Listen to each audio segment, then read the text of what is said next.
ओम शनि शनिश्चराय नमः। आइए सुनते हैं शनि देव भगवान की व्रत कथा।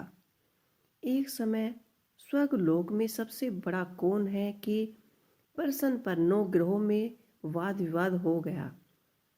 विवाद इतना बढ़ गया कि पराशर पर भयंकर युद्ध की स्थिति बन गई। निर्णय के लिए सभी देवता देवराज इंद्र के पास पहुंचे और बोले कि हे देवराज, आपको निर्णय करना होगा कि हम में से सबसे बड़ा कौन है। देवताओं का प्रश्न सुनकर देवराज इंद्र उलझ पड़े। इंद्र बोले कि मैं इस प्रश्न का उत्तर देने में असमर्थ हूँ। हम सभी पृथ्वीलोक में उज्जैनिय नगरी में राजा विक्रमादित्य के पास चलते हैं। देवराजा इंद्र सहित सभी ग्रह देवता उज्जैन नगरी पहुंचे। महल में पहुंचकर जब देवताओं ने उनसे अपना प्रश्न पूछा तो राजा विक्रमादित्य भी कुछ देर के लिए परेशान हो उठे, क्योंकि सभी देवता अपने अपने को शक्तियों के कारण महान थे। किसी को छोटा बड़ा नहीं कहा जा सकता था। उनके क्रोध का प्रकोप से भयंकर हानि पहुंच सकती थी। अचानक राजा विक्रमादित्य को एक उपाय सूझा और उन्होंने विभिन्न धातुओं के स्वर्ण, रजत, चांदी, कांसा, ताम्र, तांबा, सीसा, रांगा, जसा, भर्मक व लोहे के 9 आसन बनवाए। धातुओं के गुणों के अनुसार सभी आसनों को एक दूसरे के पीछे रखवाकर उन्होंने देवताओं को अपने आसन ग्रहण करने के लिए कहा। देवताओं के बैठने के बाद राजा विक्रमादित्य ने कहा कि आपका निर्णय तो स्वयं हो गया। जो सबसे पहले सिंहासन पर विराजमान है वही सबसे बड़ा है। राजा विक्रमादित्य के निर्णय को सुनकर शनि देवता ने सबसे पीछे आसन पर बैठने के कारण अपने को सबसे छोटा जानकर क्रोधित होकर कहने लगे कि हे राजा विक्रमादित्य, तुमने मुझे सबसे पीछे बैठाकर मेरा अपमान किया है। तुम मेरी शक्तियों से परिचित नहीं हो। मैं तुम्हारा सर्वनाश कर दूंगा। शनिदेव ने कहा कि सूर्य एक राशि पर 1 महीने, चंद्रमा 2.25 महीने, मंगल 1.5 महीने, बुध और शुक्र 1 महीने, बृहस्पति 13 महीने रहते हैं, लेकिन मैं किसी भी राशि पर 7.5 तक रह सकता हूँ। बड़े बड़े देवताओं को मैंने अपने प्रकोप से पीड़ित किया है। राम को 7.5 के कारण ही वनवास जाकर रहना पड़ा और रावण को 7.5 के कारण ही युद्ध में मृत्यु के शिकार बनना पड़ा। राजा, अब तू भी मेरे प्रकोप से नहीं बच सकता। इसके बाद अन्य ग्रहों के देवता भी प्रसन्नता के साथ वहां से चले गए, परंतु शनिदेव बड़े क्रोध के साथ वहां से विदा हुए। राजा विक्रमादित्य पहले की तरह ही न्याय करते रहे। उनके राज्य में सभी स्त्री पुरुष बहुत ही आनंद से जीवन यापन कर रहे थे। कुछ ही दिन ऐसे ही बीत गए। उधर शनि देवता अपने अपमान को भूल नहीं सके।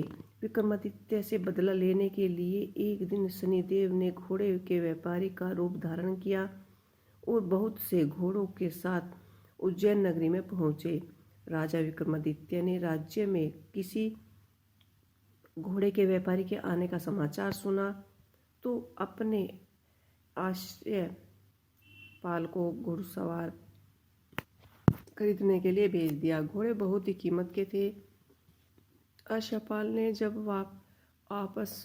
वापस लौटकर इस संबंध में बताया तो राजा विक्रमादित्य ने स्वयं आकर एक सुंदर व शक्तिशाली घोड़े को पसंद किया।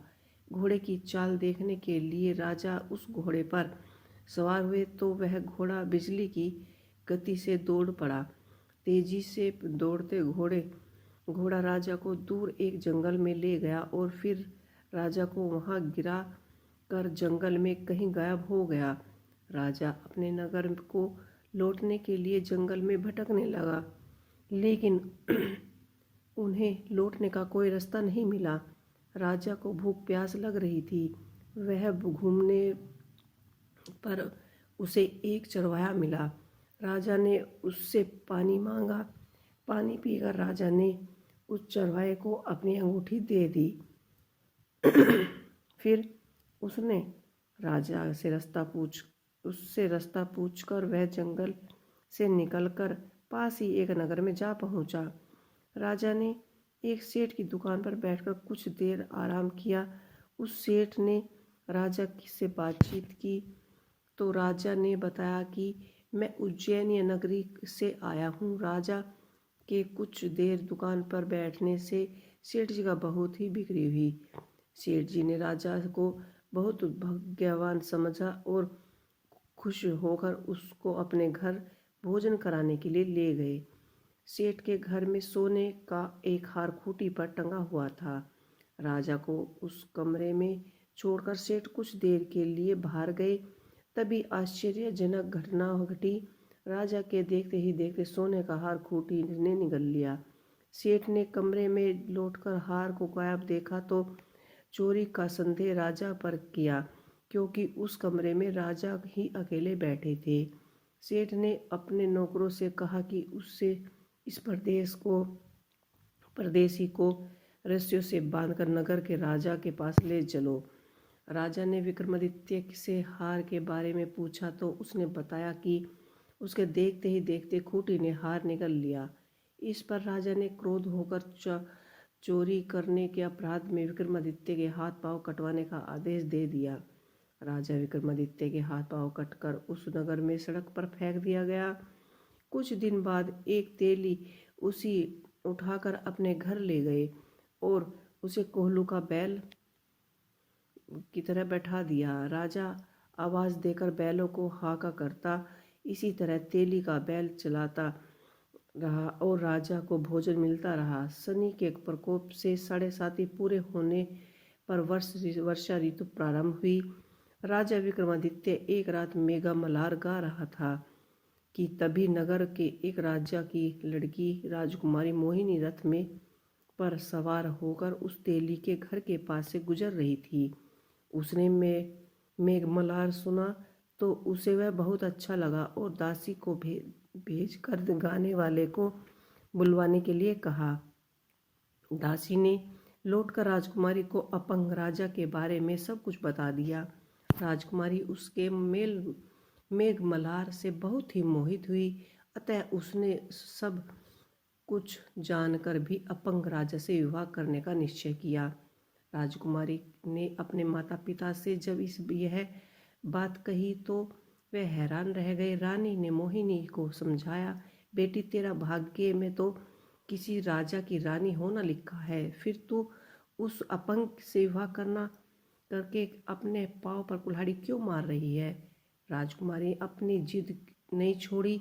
अपनी जिद पूरी करने के लिए उसने भोजन करना भी छोड़ दिया और प्राण त्यागने का निश्चय किया। आखिर राजा रानी को विवश होकर अपंग विक्रमादित्य से राजकुमारी का विवाह करना पड़ा। विवाह के बाद राजा विक्रमादित्य और राजकुमारी तेली के घर में ही रहने लगे। उसी रात स्वप्न में शनिदेव ने राजा से कहा कि राजा, तुमने मेरे प्रकोप देख लिया, मैंने तुम्हें अपने अपमान का दंड दे दिया। राजा ने शनिदेव से क्षमा करने को कहा और प्रार्थना की कि हे शनिदेव, आपने जितना दुख मुझे दिया अन्य किसी को न देना। शनिदेव ने कुछ सोचकर कहा कि राजा, मैं तुम्हारी प्रार्थना स्वीकार करता हूँ। जो कोई स्त्री पुरुष मेरी पूजा करेगा, शनिवार को व्रत करेगा, मेरे व्रत कथा सुनेगा, उस पर मेरा अनुकंपा बनी रहेगी।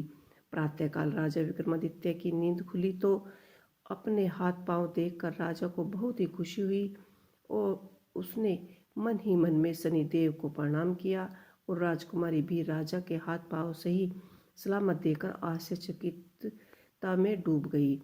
तब राजा विक्रमादित्य ने अपना परिचय देते हुए शनिदेव के प्रकोप की सारी कहानी सुनाई। सेठ को जब इस बात का पता चला तो वह दौड़ा दौड़ा आया और तेली के घर पहुंचा और राजा के चरणों में गिरकर क्षमा मांगने लगा। राजा ने उसे क्षमा कर दिया, क्योंकि यह सब तो शनिदेव के प्रकोप के कारण हुआ था। सेठ राजा को अपने घर ले गए और उसे भोजन कराया। भोजन कराते समय वहाँ एक आश्चर्यचकित घटना घटी। सबके देखते ही देखते खूंटी ने हार उगल दिया। सेठ जी ने अपने बेटी का विवाह भी राजा के साथ कर दिया और वहाँ से स्वर्ण आभूषण धन आदि देकर राजा को विदा किया। राजा विक्रमादित्य राजकुमारी मोहिनी और सेठ की बेटी के साथ उज्जैन पहुँचे तो नगरवासियों ने हर्ष से उनका स्वागत किया। अगले दिन राजा विक्रमादित्य ने पूरे राज्य में घोषणा कराई कि शनिदेव सब देवताओं में श्रेष्ठ हैं। प्रत्येक स्त्री पुरुष शनिवार को उनका व्रत करे और व्रत कथा अवश्य सुने। राजा विक्रमादित्य की घोषणा से शनिदेव बहुत प्रसन्न हुए। शनिवार का व्रत करने और व्रत कथा सुनने के कारण सभी लोगों की मनोकामनाएं शनिदेव की अनुकंपा से पूरी होने लगी, तो सभी लोग आनंदपूर्वक रहने लगे। तो दोस्तों, आपको ये शनिदेव की व्रत कथा कैसी लगी मुझे कमेंट बॉक्स में लिख के अवश्य ही बताइएगा। और मेरे चैनल पर शनिदेव सभी भगवानों की कथा लगातार सुनते रहिएगा। इसी के साथ जय शनिदेव।